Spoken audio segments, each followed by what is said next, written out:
Hi hello അസ്സാം വലൈക്കും. മാർവാസ് face brightening oil. ഇപ്പോൾ ഒരുപാട് എൻക്വയറീസ് എനിക്ക് വരുന്നുണ്ട്. ഈ എൻക്വയറിയിലുള്ള ഒരു സംശയം തീർക്കാനാണ് ഞാനിപ്പോൾ ഈ വീഡിയോ ചെയ്യുന്നത്. ഞാനിത് എത്ര ദിവസം, എത്ര മാസം അല്ലെങ്കിൽ എത്ര ബോട്ടിൽ യൂസ് ചെയ്ത് കഴിഞ്ഞാൽ എനിക്ക് നല്ല പോലെ കളർ വയ്ക്കാൻ പറ്റും എന്ന് ചോദിക്കുന്നവരുണ്ട്.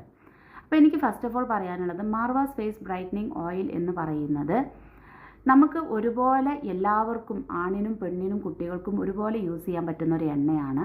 ഇത് നമുക്ക് ഷെയ്ഡ് ഇമ്പ്രൂവ് ചെയ്യുന്നുണ്ട്, ശരിയാണ്. നമുക്ക് ചിലർക്ക് 4 ഷെയ്ഡ് വരെ ഇമ്പ്രൂവ് ചെയ്യുന്നുണ്ട്. അതിന് എനിക്ക് കസ്റ്റമേഴ്സ് റിവ്യൂ തരാറുമുണ്ട്. എനിക്ക് ഫസ്റ്റ് ഓഫ് ഓൾ പറയാനുള്ളത്, ഇപ്പം നമ്മളുടെ മുഖത്ത് ഒരുപാട് ബ്ലാക്ക് മാർക്സ് ഉണ്ട്. ആ വ്യക്തി നല്ലൊരു കളറുള്ളൊരു വ്യക്തിയാണെങ്കിൽ ആ ബ്ലാക്ക് മാർക്സ് കാരണം അവരെ മുഖം ഒരു ഡള്ളായിട്ട് കാണിക്കും. അപ്പോൾ ഈ ബ്ലാക്ക് മാർക്സ് പോയി കഴിഞ്ഞാലോ നല്ല രീതിയിൽ ഒരു ബ്രൈറ്റനപ്പ് ആയിട്ട് ഫീൽ ചെയ്യും, അല്ലേ? അപ്പം നമുക്ക് എപ്പോഴും clean and clear young looking സ്കിന്നാണ് ആവശ്യം. അത് തീർച്ചയായിട്ടും